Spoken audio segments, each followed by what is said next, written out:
Saudara, kembali di Sapa Indonesia Malam. Sesungguhnya saudara, apa yang kemudian kita alami hari ini adalah cobaan yang memang luar biasa ya. Belum Betul. pernah dirasakan oleh siapapun yang ada di hari ini. Meskipun kita pernah mendengar juga bahwa ada flu Spanyol yang pernah mendera wabah Indonesia, tapi kondisinya tentu berbeda. Ya. Meskipun saya tidak tahu pada waktu itu, kita semua tidak tahu karena belum ada yang lahir pada tahun 1920-an. Kondisi yang saat ini terjadi berbeda kompleksnya dari sisi politik, ekonomi, sosial, budaya, dan juga keamanan. Apa yang kemudian dirasakan oleh masyarakat? Dua hal, saya ingin konfirmasi ke Bung Wawan. Pertama, takut tertular.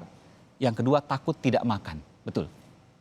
Ya memang dirasakan ya, takut tertular ya pasti siapa yang ingin tertular. Dan kita lihat karena barangnya tidak kelihatan kecuali dengan peralatan, maka inilah yang sering mereka menjadi seolah-olah tidak percaya ataupun ada yang menganggap enteng, tapi ada juga yang menganggap ini sebuah serius. Nah, maka perlu literasi publik karena memang masyarakat kita bermacam-macam persepsi maupun pendidikan dari situ.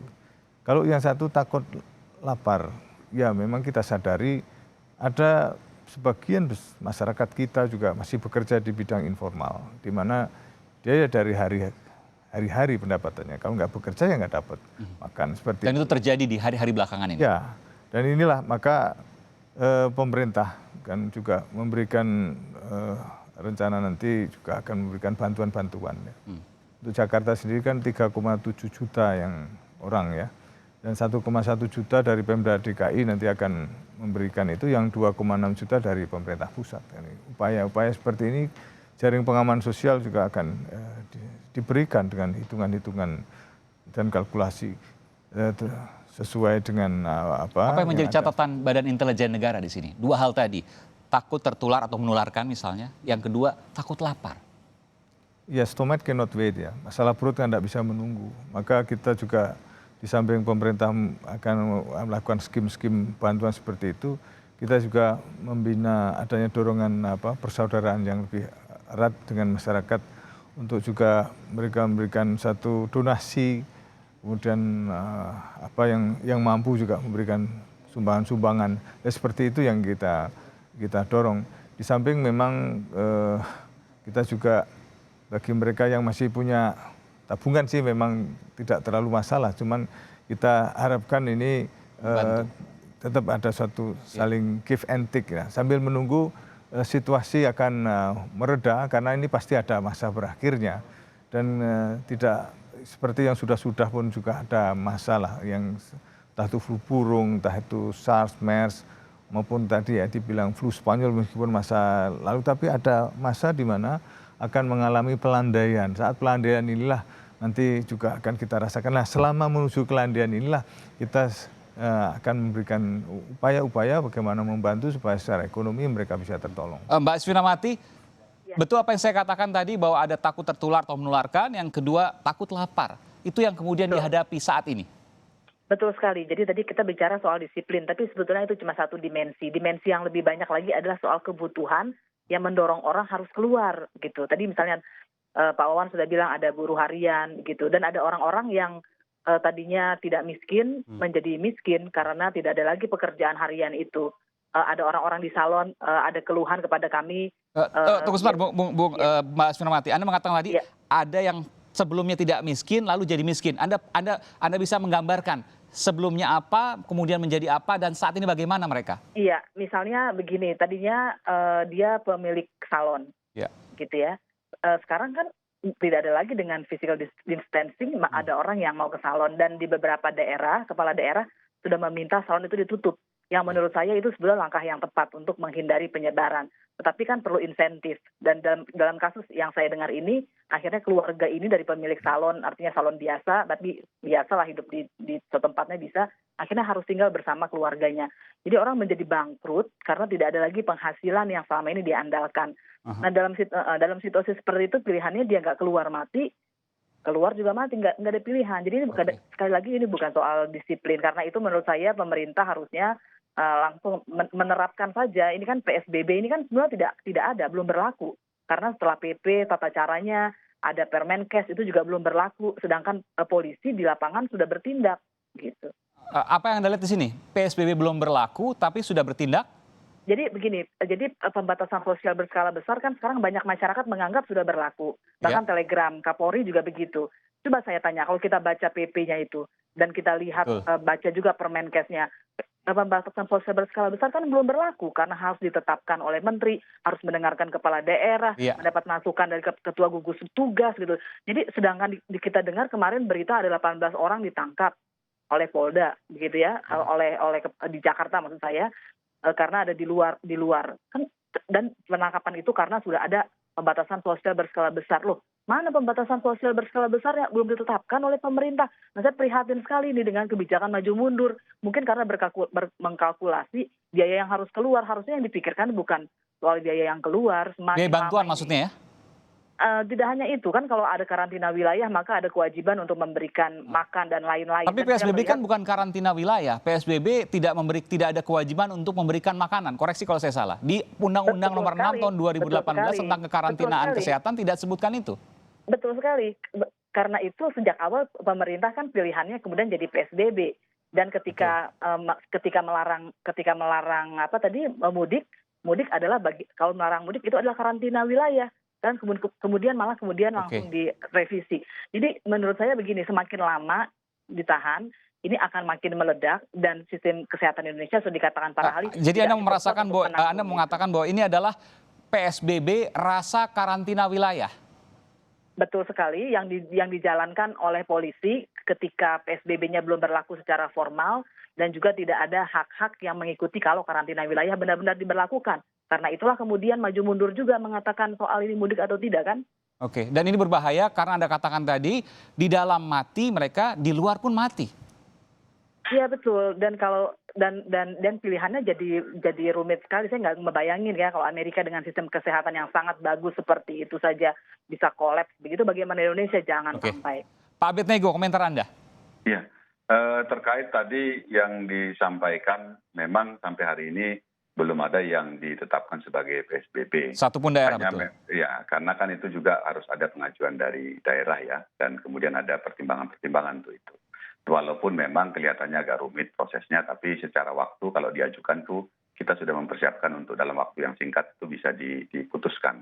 Nah, terkait dengan pembubaran, memang ada beberapa hal yang menjadi perhatian kita, misalnya pembubaran yang kegiatan-kegiatan yang sifatnya kumpul-kumpul gitu ya, ini memang dilakukan, tetapi inti dari pembubaran itu bukan penerapan hukum PSBB-nya, tetapi untuk memastikan bagaimana setiap orang itu memang bisa menjalankan protokol dengan menjaga jarak.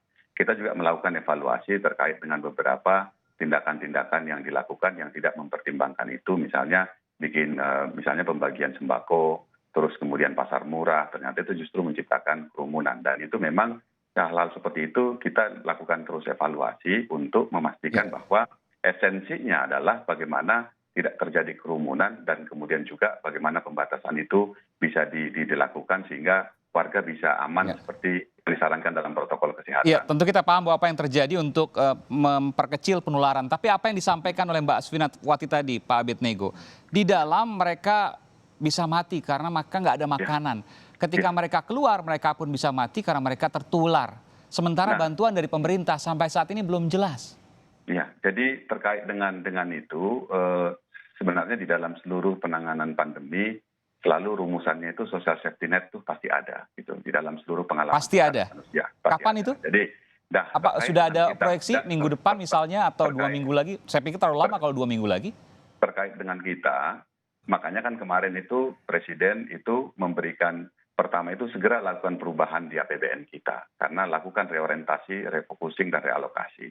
Karena ini memang jadi dasar kita untuk melakukan pengalokasian apa yang dibutuhkan oleh masyarakat. Nah karena kan berbahaya ya, jangan sampai kita malah menciptakan moral hazard gitu ya, karena situasi ini dan menciptakan masalah di kemudian hari. Oleh sebab itu memang dari payung hukum kebijakan keuangannya sudah dirubah dengan adanya Perpu dan PP juga sudah dikeluarkan barusan. Terus kemudian juga terkait dengan khusus di daerah-daerah urban seperti DKI begitu ya, yang memang banyak sekali tadi yang disampaikan oleh Mbak Asti bahwa ada banyak yang sebenarnya dulu mereka-mereka yang punya penghasilan tapi karena situasi kemudian berkurang bahkan hilang penghasilannya.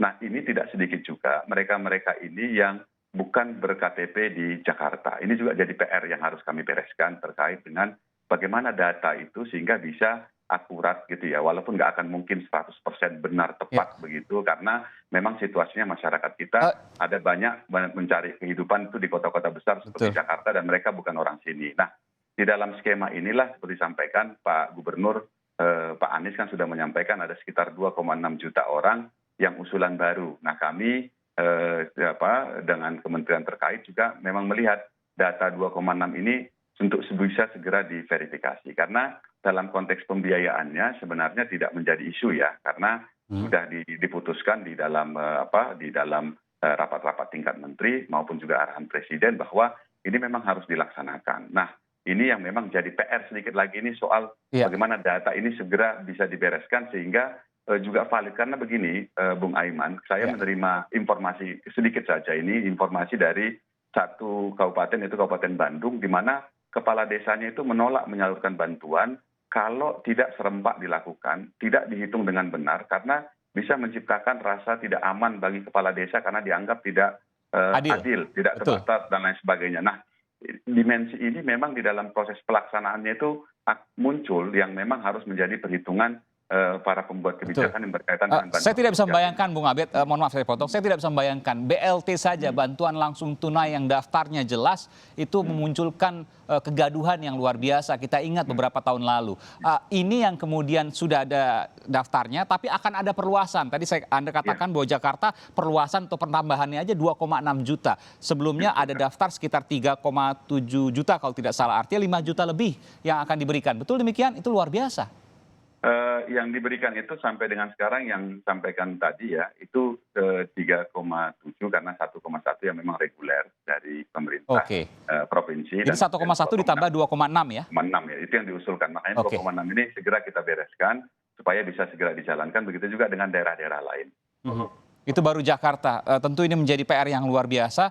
Saya ingin terakhir ke Bung Wawan Purwanto karena terlanjur kemudian data rahasia dari BIN ini kemudian terungkap di mana bulan Mei, bulan depan 95.000 positif corona. Mudah-mudahan tidak terjadi kalau masyarakat disiplin, tidak pulang kampung meskipun sulit untuk dibayangkan ketika mereka harus tetap berada di Jakarta karena mereka tidak punya pekerjaan lagi. Apa yang kemudian bisa disampaikan terkait semua hal ini dari Badan Intelijen Negara? Ya kita lihat, kita tentu menghimbau ya kepada saudara-saudara kita ini untuk menahan diri, untuk tidak melakukan pergerakan-pergerakan tanpa melihat jarak ya, distancing itu. Dan kita harus juga belajar dari negara lain kan. Mengapa di Korea, kemudian Jepang, kok bisa sukses ya untuk mengatasi itu. Karena dia disiplin, pakai masker dan tidak melakukan eksodus, gerakan. Kemudian juga menjaga jarak itu. Kita ingin seperti itulah. Nah kalau misalnya nanti ada eksodus, ya eksodus terjadi kayak di Italia tadi saya sebut.